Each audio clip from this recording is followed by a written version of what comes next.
नमस्कार। ये महाभारत कथा पूरी तरह से वेद व्यास महाभारत के ऊपर आधारित है। यदि आप इसका निरंतर श्रवण करते रहना चाहते हैं तो इस चैनल को सब्सक्राइब जरूर कर लें और आगे आने वाले सभी पॉडकास्ट के नोटिफिकेशन के लिए बेल आइकन को भी जरूर से प्रेस कर दें। अब हम सुनेंगे गुरु शिष्य के संवाद का उल्लेख करते हुए योग तथा सदाचार का निरूपण। राजा युधिष्ठिर ने पूछा, पितामह, अब आप मुझे मोक्ष के प्रधान कारण योग का वास्तविक स्वरूप सुनाइए, उसे जानने की मुझे बड़ी इच्छा है। भीष्म जी बोले, राजन, इस विषय में गुरु शिष्य का संवाद रूप ये पुरातन इतिहास प्रसिद्ध है। एक बार कोई ब्रह्मनिष्ठ आचार्य विराजमान थे। वे बड़े ही तेजस्वी महात्मा, सत्यनिष्ठ और जितेंद्रिय थे। उनके पास एक बुद्धिमान, कल्याणकामी, समाहित चित्त शिष्य आया। उसने उनके चरण स्पर्श किए और हाथ जोड़कर कहा, भगवान, यदि आप मेरी सेवा से प्रसन्न हैं तो मेरे मन में एक बड़ा भारी संदेह है, उसे दूर करने की कृपा करें। स्वामिन, मेरा और आपका इस संसार में कहाँ से आना हुआ है? मैं देखता हूँ कि समस्त भूतों में उनके उपादान कारण समान हैं, तो भी उनमें किन्हीं की वृद्धि और किन्हीं का ह्रास क्यों होता है?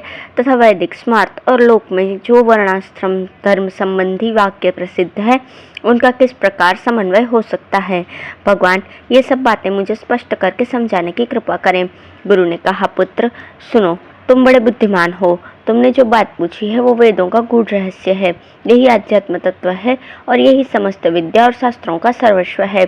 विश्वात्मा वेद का मूल कारण जो ओंकार है, वो वासुदेव, सत्य, ज्ञान, यज्ञ, तितिक्षा, दम और आर्जव स्वरूप है। वेदज्ञ जन उसी को पुरुष, सनातन और विष्णु भी कहते हैं, तथा वही जगत की उत्पत्ति प्रलय करने वाला अव्यक्त और सनातन ब्रह्म भी है। ये वृष्णिवंशोत्पन्न भगवान कृष्ण भी वही है। तुम मुझसे उनका इतिहास सुनो। इन अतुलित तेजस्वी देव भगवान कृष्ण का महात्म्य ब्राह्मण को ब्राह्मणों से, क्षत्रिय को क्षत्रियों से, वैश्य को वैश्यों से और शूद्र को शूद्र से सुनना चाहिए। तुम श्री कृष्ण का कल्याणकारी चरित्र सुनने के अधिकारी हो, इसलिए सावधान होकर सुनो। श्री कृष्ण ही आदि अंत से रहित काल चक्र हैं। उन्हीं के भीतर ये तीनों लोक चक्र के समान घूम रहे हैं।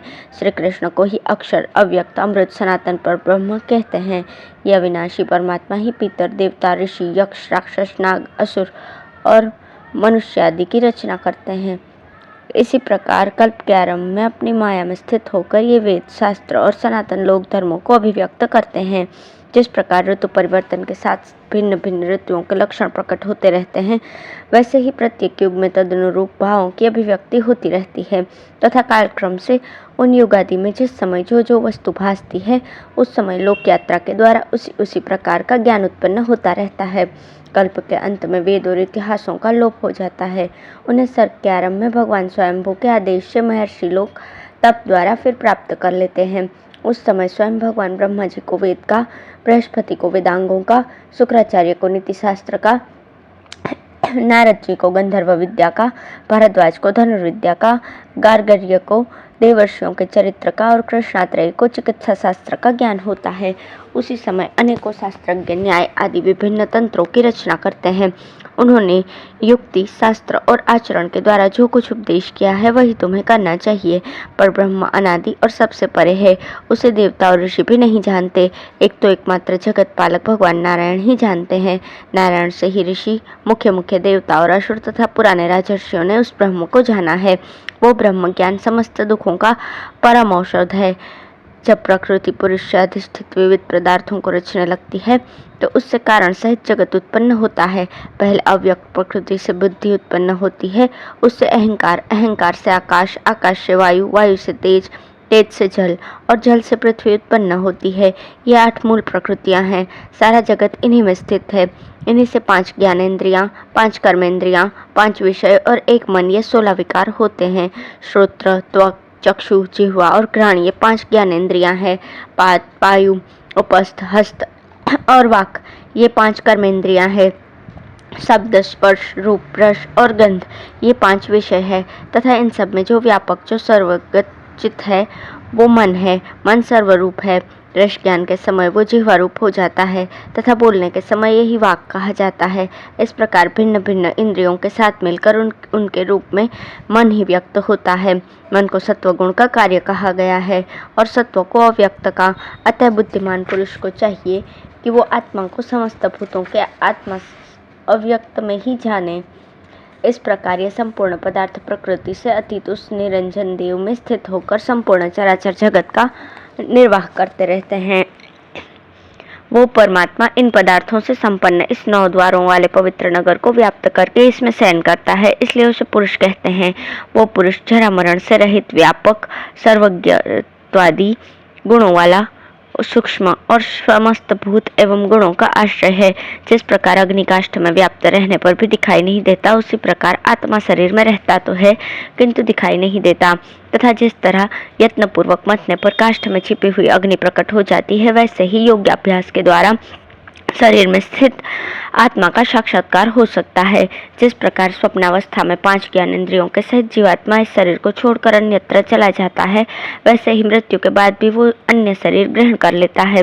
कर्म के द्वारा ही इस देह का बाध होता है, कर्म से ही अन्य देह की उपलब्धि होती है तथा अपने किए हुए प्रबल कर्म के द्वारा ही वो अन्य शरीर में ले जाया जाता है। राजन, जंगम और स्थावर जो 4 प्रकार के प्राणी हैं, वे अव्यक्त से उत्पन्न हुए हैं और अव्यक्त में ही समा जाते हैं। जिस प्रकार पीपल के बीच में अव्यक्त रूप से बड़ा भारी वृक्ष समाया हुआ है, किंतु वृक्ष रूप में आने पर वो व्यक्त हो जाता है, वैसे ही सारे संसार की अव्यक्त से ही उत्पत्ति होती है। जिस तरह लोहा अचेतन होने पर भी चुंबक की ओर खींच जाता है, वैसे ही शरीर के उत्पन्न होने पर उसके स्वाभाविक संस्कार तथा अविद्या, काम, कर्म आदि दूसरे गुण उसकी ओर खींचाते हैं। आत्मा सबके पहले विद्यमान था, वो नित्य सर्वगत मन का भी हेतु और उपलक्षण है। अज्ञान रूप कर्म ही जगत की उत्पत्ति का कारण बताया गया है। इन कारणों से युक्त होकर जीव कर्मों का संग्रह करता है तथा कर्मों से वासना और वासनाओं से पुनः कर्म होते हैं। इस प्रकार यह आदि अंत शून्य महान संसार चक्र चलता रहता है। जिस प्रकार तेली लोग तेल से युक्त होने के कारण तिलों को पेरते हैं, उसी प्रकार ये सारा जगत आसक्तिग्रस्त होने के कारण ज्ञान जनित भोगों द्वारा कर्म चक्र में पेरा जा रहा है। जीव अहंकार के अधीन होकर तृष्णा के कारण कर्म करता है और वो कर्म आगामी कार्य कारण संयोग में हेतु बन जाता है। अतः विवेकी पुरुष को क्षेत्र और क्षेत्रज्ञ का अंतर जान लेना चाहिए।